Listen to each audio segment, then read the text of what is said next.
podcast for curious mind.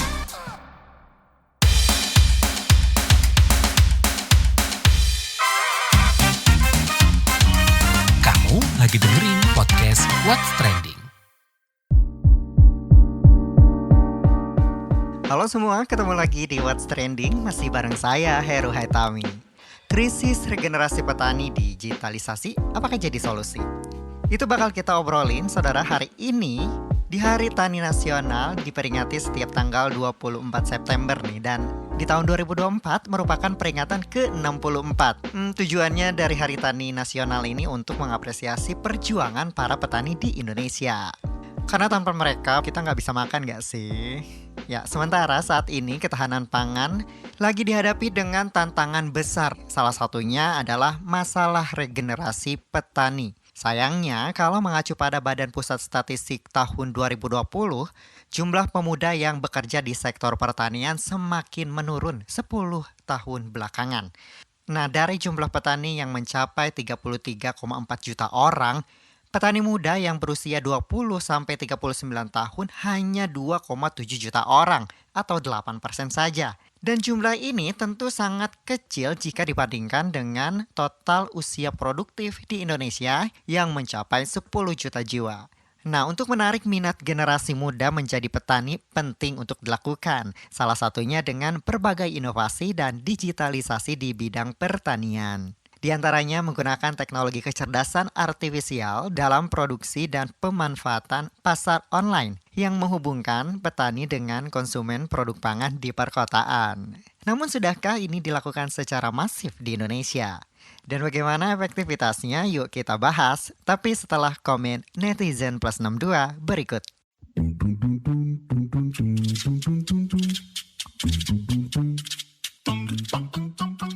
Yang pertama, komentar @harxx. Terus maju pertanian Indonesia. Lanjut komentar @xx. Fakta di lapangan, pupuk sulit dan mahal, Pak Bos. Lanjut nih komentar @anxx. Gimana mau regenerasi? Apakah yang di atas pernah dampingi petani muda di lahan? Paling-paling datang cuma foto. Banyak sebetulnya petani muda, tapi kurang terpublikasi. Dan banyak keluhan petani muda, terutama harga jual dan harga produksi tidak sesuai. Nah, komentar @susxx. Cerdaslah jadi petani, mau belajar terus karena yang jelas semakin tidak banyak saingan. Berarti kan kesempatan untuk sukses dalam bidang pertanian. Yakinlah bisa sukses kita petani. Optimis. @boyxx. Selama harga tidak ditentukan oleh petani itu sendiri, sulit berkembang. Nah, yang terakhir komentar @angxx. Semoga saya bisa menjadi petani milenial yang mampu menyejahterakan rakyat Indonesia.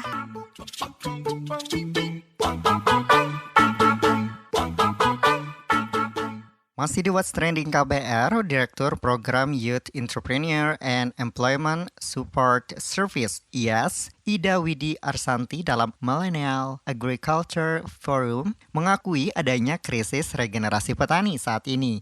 Apa sebabnya? Berikut penjelasannya. Sebagian besar petani yang ada di Indonesia ini usianya lanjut ya, jadi di atas 45 tahun, di atas 50 tahun.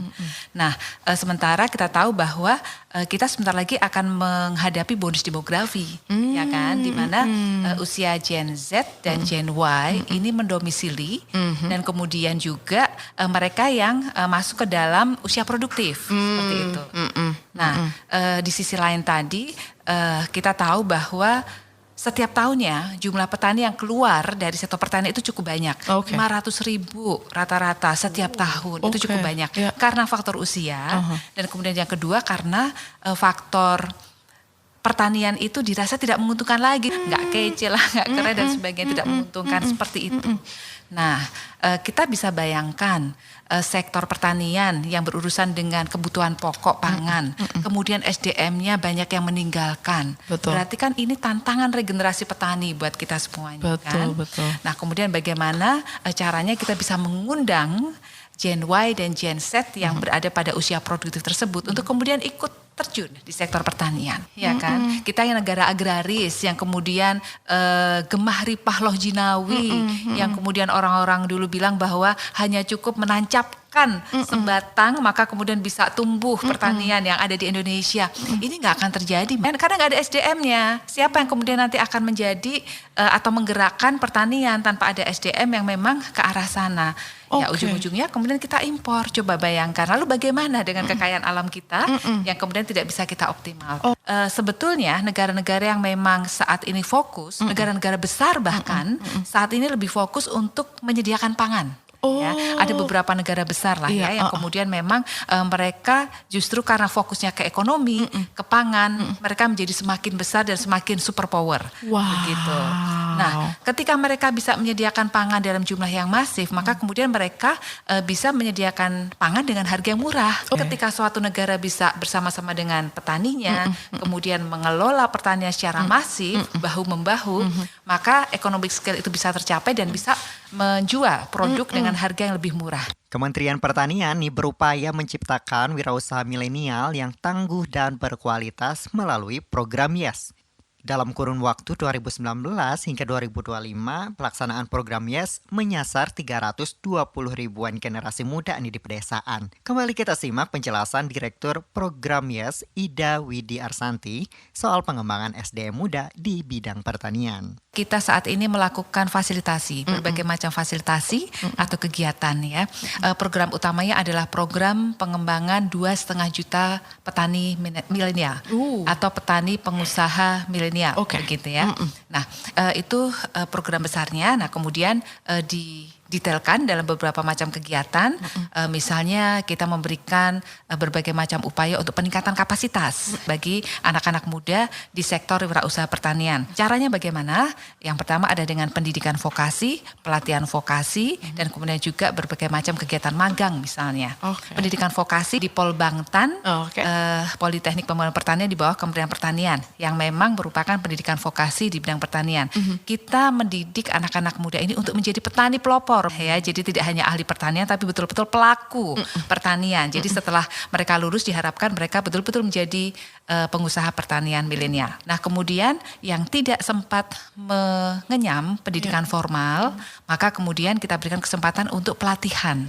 Pelatihan itu dalam jangka pendek, mungkin sekitar 5 hari atau 1 minggu, fokus kepada teknik budidaya atau beberapa hal yang dibutuhkan oleh anak muda tersebut untuk meningkatkan kapasitasnya. Kemudian yang agak panjang sedikit adalah magang. Itu seperti pelatihan tapi lebih intensif. Jarak jangka waktunya itu sekitar 3 sampai 6 bulan ya.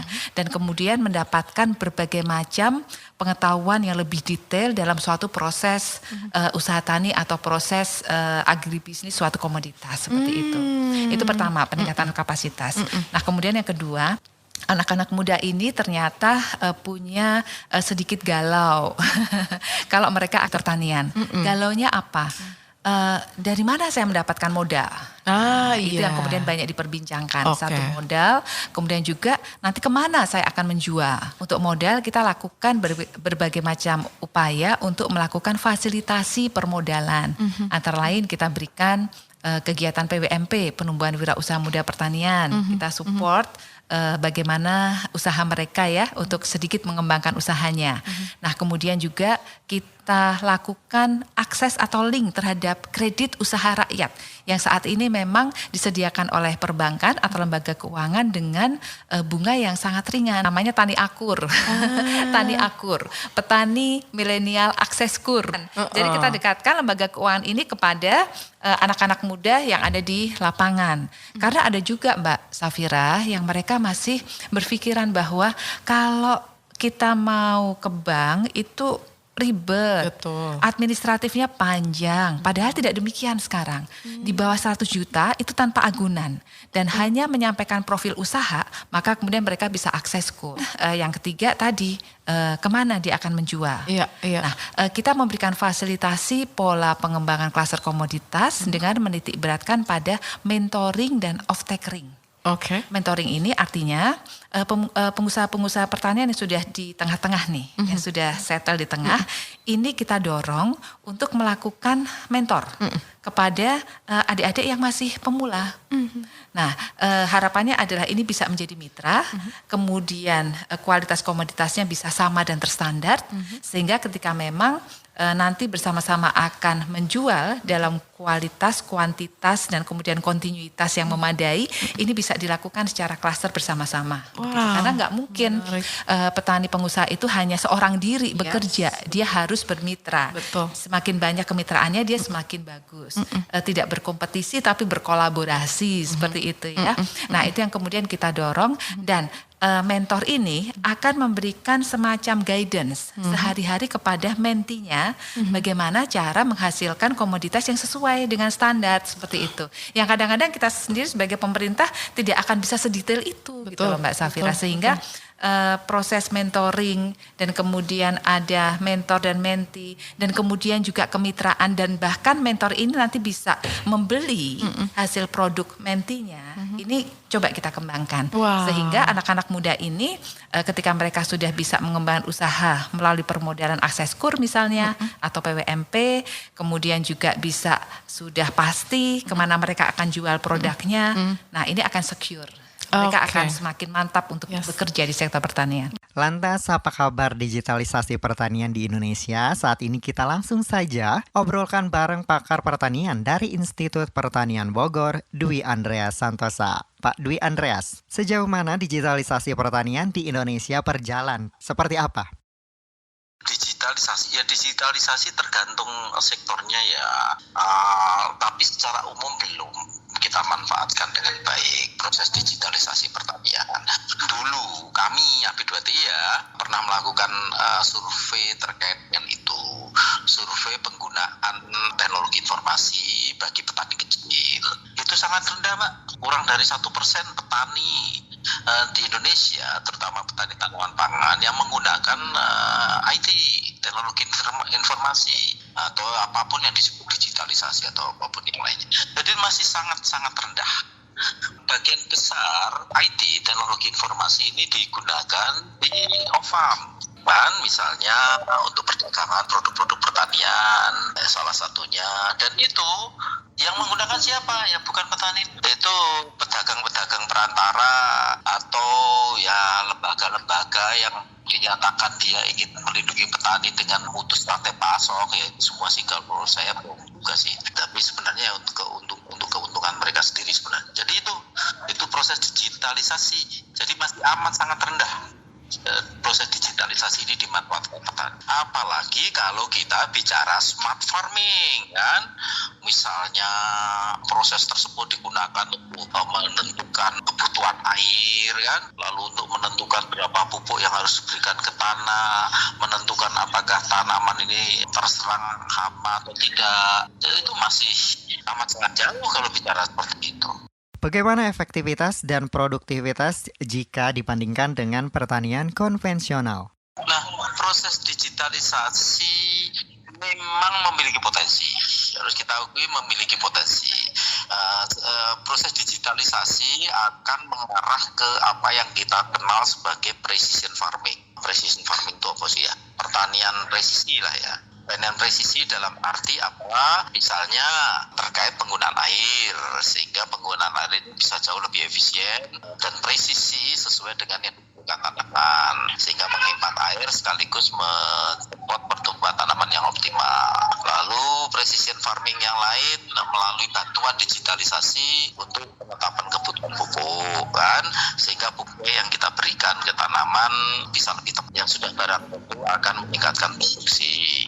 Lalu digitalisasi bisa kita gunakan untuk pengendalian hama maupun penyakit, sehingga ketika kita menggunakan pestisida betul-betul tepat sasaran, tidak asal menggunakan pestisida kan, yang justru menimbulkan risiko lingkungan yang jauh lebih besar daripada manfaat. Jadi itu dari sisi potensi ya kita akui lah proses digitalisasi ini. Karena kan sekarang pun sudah dikembangkan berbagai program ya, untuk dari warna daun bisa kita kemudian menduga kekurangan adanya apa sebagai salah satu contoh kan, lalu bisa menduga penyakit yang di tanaman tersebut kena penyakit apa atau hama apa bisa. Apakah kebijakan pemerintah sudah mendukung digitalisasi pertanian, Pak? Ya masih jauh lah. Ya kan itu sudah saya sampaikan. Kan kami melakukan survei di jaringan tani kami. Jaringan tani kami kan ya petani biasa yang kita kenal kan. Bukan petani yang katanya milenial atau apapun namanya itu. Kan petani biasa lah. Petani pada umumnya. Itu kan kurang dari 1% yang memanfaatkan digitalisasi ini. Dengan hal yang seperti itu ya berarti kan masih amat sangat jauh ya. Pertanian Indonesia masuk proses digitalisasi pertanian masih sangat jauh. Oke, lalu dapatkah digitalisasi pertanian membuat milenial dan generasi muda tertarik untuk menekuni pertanian? Menarik tidaknya pertanian di generasi Z, generasi milenial, itu tergantung satu hal aja, Pak. Apakah usaha tersebut akan menguntungkan mereka, akan mendatangkan keuntungan bagi mereka? Hanya sekedar itu. Kalau tidak mendatangkan keuntungan bagi mereka, ya nggak akan ada yang tertarik lah. Siapa mau anak muda terus di dunia pertanian itu rugi? Kan pertanyaan sederhana itu. Untuk itu, biasanya anak muda di dunia pertanian itu subsektor yang NTP-nya, nilai tukar petaninya relatif baik. Misalnya hortikultura kan, itu nilai tukar petaninya kan relatif baik. Dan kalau sarjana pertanian biasanya maksudnya kemana? Ke perkebunan besar kan. Karena NTP perkebunan, nilai tukar petani perkebunan juga baik. Tapi amat sangat jarang belum ke sawah atau terjun di tanaman pangan. Karena NTP-nya, nilai tukar petaninya relatif rendah selama ini kan. Selama 20-25 tahun terakhir ini. Jadi itu masalahnya. Jadi nggak usah dipikirkan digitalisasi, wah ini pertanian kemudian dibikin semenarik mungkin. Dibikin apapun kalau itu tidak menguntungkan nggak akan terjun, nggak akan turun lah. Oh, generasi milenial, generasi Z dan lain sebagainya. Selanjutnya untuk promosi hasil tani nih Pak, digitalisasi juga terjadi. Nah ini apakah juga sudah optimal dilakukan di Indonesia? Tadi saya sampaikan, itu juga hasil dari survei kami. Jadi petani amat sangat jarang menerapkan proses digitalisasi ini. Lalu yang terbesar oleh siapa? Oleh di off-farm itu tadi untuk pemasaran dan sebagainya. Lalu apakah itu kemudian menguntungkan petani kecil? Enggak juga. Jadi mereka dengan digitalisasi mereka mencoba mendapatkan keuntungan dari proses tersebut. Ya biasalah di dalam bisnis itu kan maximizing profit dan bagaimana profit tersebut bisa diperoleh secara maksimal. Lalu apakah itu kemudian mengalir ke petani kecil? Enggak sama sekali. Saya pastikan. Coba aja yang dulu kan ada beberapa institusi untuk pertanian yang dengan model yang seperti Bukalapak dan sebagainya, model seperti itu. Itu akhirnya apa? Katanya dulu, wah ini untuk memperpendek jalur institusi. Kenyataannya apa? Ya untuk keuntungan mereka sendiri. Dan ketika keuntungannya menurun apa? Bangkrut kan, beberapa bangkrut itu kan. Jadi bohong besar kalau digitalisasi kemudian menguntungkan kecil. Kalau dari sisi konsumen nih Pak, sudahkah secara masif menggunakan teknologi digital untuk menjangkau hari tani tersebut? Ya konsumennya ya sekarang ini kan kalau kita lihat masih konvensional ya. Ya ada, pasti ada kan yang menggunakan sistem tersebut untuk pelayanan ke konsumen pasti ada. Tapi secara persentatif kan kecil banget ya. Ya walaupun pertumbuhannya ya relatif signifikan. Pertumbuhan digitalisasi di sektor pemasarannya kan untuk konsumen. Apa rekomendasi Bapak untuk menghadapi tantangan pertanian di era sekarang? Karena sederhana kalau saya lah, kalau sedulur tani bisa mendapatkan harga yang layak, yang wajar bagi mereka, selesai persoalan pertanian. Karena selama ini sedulur tani itu tidak mendapatkan harga yang layak untuk apa yang sudah diusahakan. Karena apa? Karena pemerintah, kebijakan yang dilakukan pemerintah terlalu berat sebelah ke konsumen. Ketika terlalu berat sebelah ke konsumen, ketika harga tinggi apa yang dilakukan? Impor saja kan? Gitu. Itu di hampir semua komoditas. Itu yang mematikan, membunuh petani kita. Petani kedelai kita mati, petani bawang putih kita mati, petani tebu kita mati, kan itu. Karena kebijakan yang diambil sendiri oleh pemerintah untuk apa? Untuk menyediakan pangan yang bisa terjangkau bagi konsumen. Atau bahkan dulu ada program pangan murah. Beberapa waktu kalau kampanye kan gitu, menyediakan pangan murah. Nah, menyediakan pangan murah yang membunuh petani lah. Kan kemarin baru saja yang isu besar pernyataan dari World Bank kan, bahwa pangan Indonesia itu 20% lebih tinggi. Ini apa sih maksudnya? Terus apa solusinya? Apa? Impor saja, harus dibuka impor besar-besaran. Jadi perhatikan kesejahteraan petani. Dan kesejahteraan petani kalau diperhatikan, petani mendapatkan keuntungan yang membaik, yang memadai. Nggak usah kita bicara digitalisasi, nggak usah kita bicara mekanisasi pertanian, nggak usah kita bicara inovasi. Mereka akan melakukan sendiri. Kalau ada inovasi baru, mereka akan mengadopsi karena itu akan meningkatkan keuntungan mereka. Ya, tapi kalau usaha aja sudah nggak untung terus, bagaimana mengadopsi inovasi-inovasi? Terima kasih pakar pertanian dari Institut Pertanian Bogor, Dwi Andreas Santoso. Johnny Depp akan menerima penghargaan karir di Festival Film Roma ke-19 yang berlangsung pada 16 hingga 27 Oktober 2024, bersamaan dengan peluncuran film terbarunya Modi 3 Days on the Wing of Madness. Melansir Variety, film ini mengisahkan 72 jam terakhir dalam kehidupan pelukis Italia Amadeo Modigliani yang dibintangi Riccardo Scamarcio sebagai Modigliani bersama Al Pacino, Stephen Graham, dan Antonia Desplat. Film Modi juga menandai kembalinya Johnny Depp ke kursi penyutradaraan setelah film debutnya The Brave pada 1997 yang jadi salah satu proyek besarnya pasca kemenangan kasus pencemaran nama baik dengan ex-istrinya Amber Heard. Film Modi akan diputar di Roma sebelum distribusinya di Italia. Penerbangan EasyJet dari Heraklion kereta menuju London Gatwick pada 17 September 2024 terpaksa dibatalkan setelah vape dan powerbank di tas jinjing penumpang meledak di dalam kabin. Insiden ini terjadi sebelum lepas landas dan menyebabkan asap memenuhi pesawat Airbus A321. Akibat insiden itu, 236 penumpang dievakuasi darurat menggunakan tangga luncur. Melansir Mail Online, seorang saksi mata melihat kilatan merah dan api besar di lorong pesawat, sementara penumpang lain panik dan berteriak. Tidak ada korban luka serius, namun satu orang mengalami luka bakar ringan saat evakuasi. Petugas pemadam kebakaran segera mendatangi lokasi dan penerbangan pengganti dilakukan pada malam hari. Maskapai EasyJet menegaskan keselamatan penumpang sebagai prioritas utama dalam insiden ini. Rajiv Memani, pimpinan Ernst & Young India, membantah laporan kematian Anna Sebastian Perayel, 26 tahun, salah satu pegawai akuntan mereka, disebabkan oleh kelelahan bekerja. Anna meninggal pada 20 Juli 2024, 4 bulan setelah mulai bekerja di tim audit dan asuransi EY. Ibu Anna, Anita Augustine, menuding perusahaan memberikan beban kerja yang terlalu berat dan jam kerja yang panjang hingga membuat putrinya sering pulang larut malam dalam kondisi sangat lelah. Namun, Memani menegaskan bahwa Ernst & Young India mempekerjakan sekitar 100.000 orang yang semuanya bekerja keras dan ia tak yakin kematian Anna terkait dengan tekanan pekerjaan. Meski begitu, Memani menyebut kematian tragis Anna sebagai kehilangan besar bagi perusahaan. Di akhir perjumpaan kita, saya mau ajak Anda menyimak rangkuman berita daerah pilihan dalam WhatsApp Indonesia berikut ini.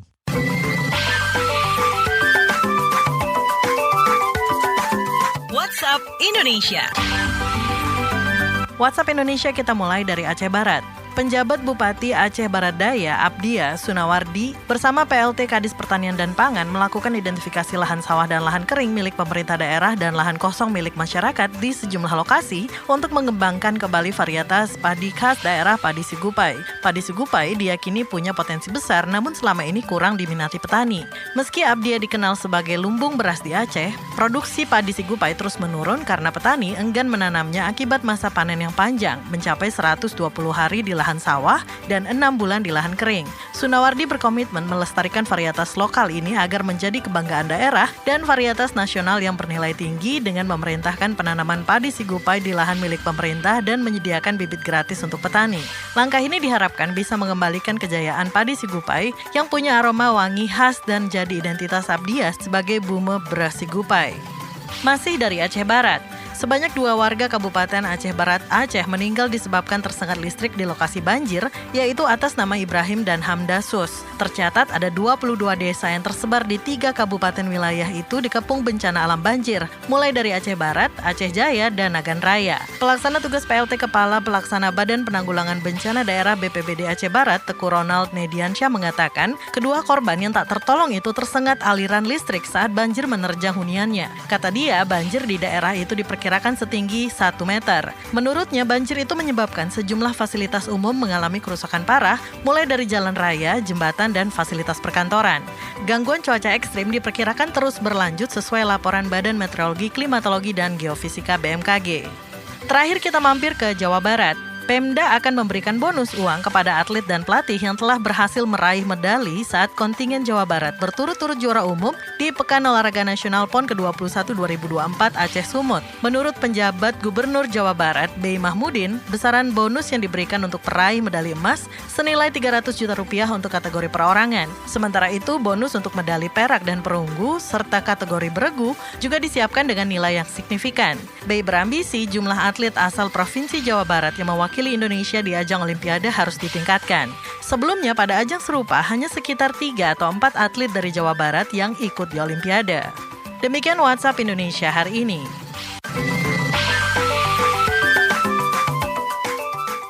Terima kasih ya sudah mendengarkan What's Trending. Jangan lupa terus mendengarkan podcast What's Trending di kbrprime.id dan aplikasi mendengarkan podcast lainnya.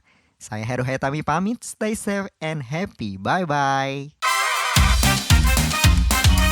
Kamu lagi dengerin podcast What's Trending.